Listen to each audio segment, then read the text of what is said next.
आतुर होते थे, गुरुजी के आसपास घूमते थे, आसपास रहते थे। यही कारण है कि उनको मुझसे पहले दूर किया गया, मेरे खिलाफ उनको भड़काया गया, और जब मैं दूर हो गया हूँ तो आज वो स्थिति पहुंच गए। और साथ में मरने के बाद देखिए मेरे ही नाम का ये जानबूझ करके इस प्रकार से किया जा रहा था कि मैं भी खत्म हो जाऊं।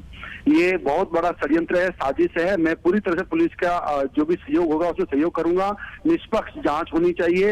इसमें बहुत बड़े पुलिस के अधिकारी शामिल हैं और इसमें बहुत बड़े भूमाफिया शामिल हैं और बहुत सारे उनके परिवार के लोग शामिल हैं, जिसमें मठ की संपत्ति और मठ को बर्बाद करने की बहुत बड़ा कुचक्र है। आनंद गिरी जी, आप कहां पर हैं? क्या आप प्रयागराज में ही हैं? मैं हरिद्वार में हूं। मैं हरिद्वार से इलाहाबाद के लिए निकलना चाह रहा हूं यहाँ से। आप जा रहे हैं प्रयागराज? जी हाँ। सुसाइड नोट में आपके नाम का जिक्र है। हालांकि पुलिस ने स्पष्ट तौर पर अभी मीडिया को नहीं कहा है, लेकिन कहा जा रहा है मानसिक तौर पर प्रताड़ना की वजह से उन्होंने ये कदम उठाया, क्योंकि उनको वो सम्मान नहीं मिल रहा था जिस सम्मान से उन्होंने अपनी पूरी जिंदगी गुजारी। देखिए, अभी 2 दिन पहले वहाँ के डिप्टी सीएम साहब उनसे मिलकर के आए हैं। मेरी उनसे बात हुई है। वो किसी मानसिक वेदना में नहीं थे। उनको प्रताड़ित, प्रेशराइज किया गया और उनको मरने के लिए मजबूर किया गया, और साथ साथ में उनको मेरे नाम को लिखने के लिए मजबूर किया हो सकता है, या किसी ने लिखा हो। इसमें बड़े आला अधिकारी और इसमें बड़े लोग शामिल हैं। इसकी जांच होना बहुत अनिवार्य है। सबसे पहले वहाँ के जो आईजी केपी सिंह साहब है वो संदिग्ध हालत में है। मुझे लगता है कहीं न कहीं उनकी भूमिका उसमें हो सकती है। इसलिए इस विषय को बहुत हाईलाइट मामले में बहुत तरीके से हैंडल करना चाहिए। प्रदेश सरकार को ध्यान देना चाहिए। मैं अगर दोषी हूं तो मैं हर रूप में जो सजा हो मेरे लिए मैं भुगतने को तैयार हूं, लेकिन जो दोषी हो उसके खिलाफ सजा होनी चाहिए। अगर मैं दोषी नहीं हूं तो जो दोषी उनके खिलाफ सजा होनी चाहिए। मठ की संपत्तियों का लाभ कौन ले रहा है? मठ की संपत्तियां किसको लाभ दे रही थी? मठ का पैसा किसके पास गया? मठ किसके नाम पे बिका है? मठ कहाँ गया है? ये सारा एक बहुत बड़ा षड्यंत्र है। इसकी जांच का विषय है। मैं आज तक के माध्यम से प्रदेश सरकार से, देश की सरकार से हाथ जोड़ के गुजारिश करता हूँ, ये भी घोषणा करता हूँ कि मैं दोषी हूँ तो मैं सजा पाने को तैयार हूँ। मुझे किसी प्रकार का भय नहीं है और मैं चाहता हूँ कि निष्पक्ष जांच हो। इसमें बड़े लोग शामिल हैं, मठ की संपत्ति शामिल है, इसमें बहुत बड़ा पैसा और बहुत बड़ा तंत्र शामिल है। ये षड्यंत्र है। मेरे और मेरे गुरुजी के खिलाफ उनकी हत्या हो गई और मुझे खत्म करने की साजिश की जा रही है। 6-7 पन्नों का सुसाइड नोट है जिसमें आपके नाम का जिक्र है और कहा जा रहा है कि मानसिक तौर पर आपने भी परेशान किया था। आखिरी बार कब बातचीत हुई थी महंत नरेंद्र गिरी जी से आपकी?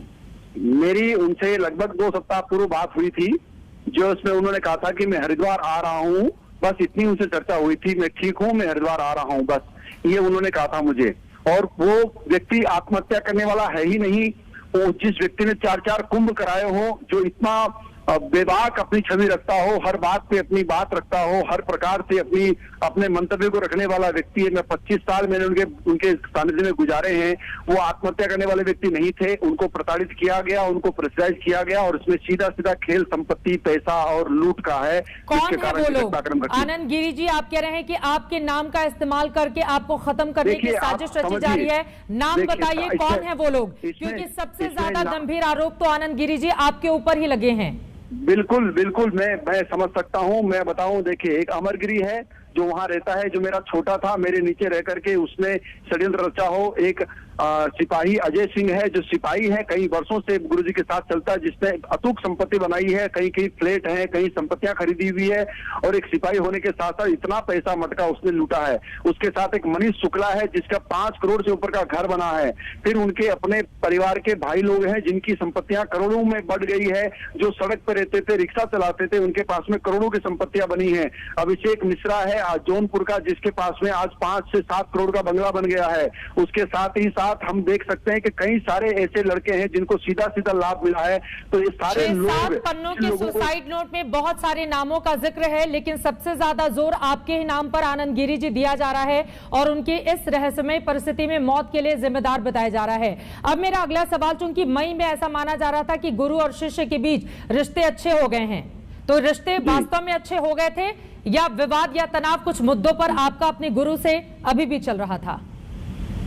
देखिए, मतभेद हमारा था जमीन को बेचने को लेकर के। गुरुजी ने कहा ठीक, हम जमीन अब नहीं बेचेंगे बेटा, हमें कोई चिंता की बात नहीं है। जो लोगों को बेचनी थी वो लोग मान गए हैं, लेकिन कुछ लोगों ने गुरुजी के हाथ में एडवांस पैसा दे दिया था और एडवांस देकर के उन पर दबाव बनाया जा रहा था।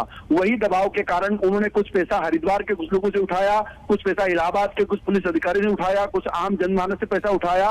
वो पैसा कहां गया?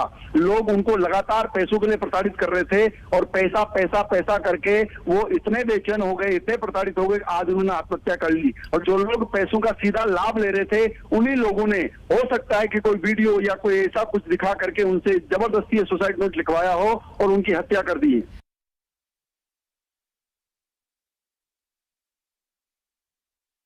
आनंद गिरी को सुना जिसमें वो ये कह रहे थे कोई गहरी साजिश रची गई है, लेकिन फिलहाल तो यूपी पुलिस ने उन्हें हिरासत में ले लिया है।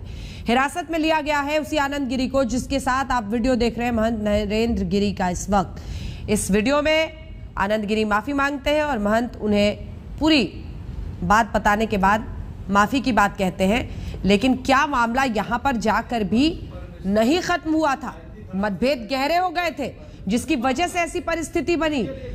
ADG law and order Uttar Pradesh ने कुछ ही देर पहले जानकारी दी कि आनंद गिरी को अब हिरासत में ले लिया गया है। आइए आपको सुनाते हैं क्या कहा है बाबा रामदेव ने।